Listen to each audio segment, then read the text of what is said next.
আজকালকার যুগে মানুষের কোনো মনুষ্যত্ব বোধ নাই। একটা প্রতিবন্ধী ছেলে আর একটা পাগল, এদের শিক্ষিত গোলাফাইনের ধারণার ক্ষমতা নাই।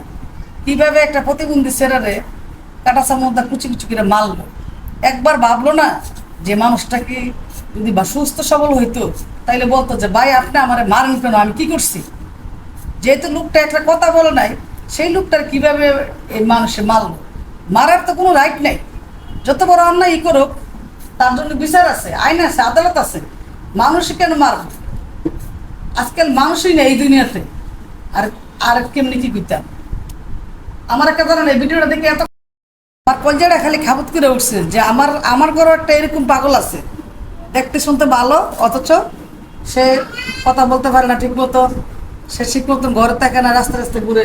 তো মানুষও তো পাগল, ভালো মানুষ মনে করে যদি এই ধরনের আচরণ করে তাহলে তো আমি জানতেও পারবো না। আমি ওই ছেলেটার দিকে আমার মনে হচ্ছে যেমন আরে আমার তো ফুলাটা ভিতরে পরাতন করলো যে না এমুক জায়গার, তখন গিয়ে আমার মনটা শান্তি হয়েছে। কেমন মানুষ হইলে একটা মানুষরে মারতে পারে?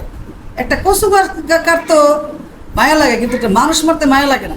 আজকালকার জীবনের মানুষের কোনো বিবেক বুদ্ধি কিচ্ছুই নেই, আসলে মানুষই তো নাই, বিবেক খুঁজে পাইব থেকে।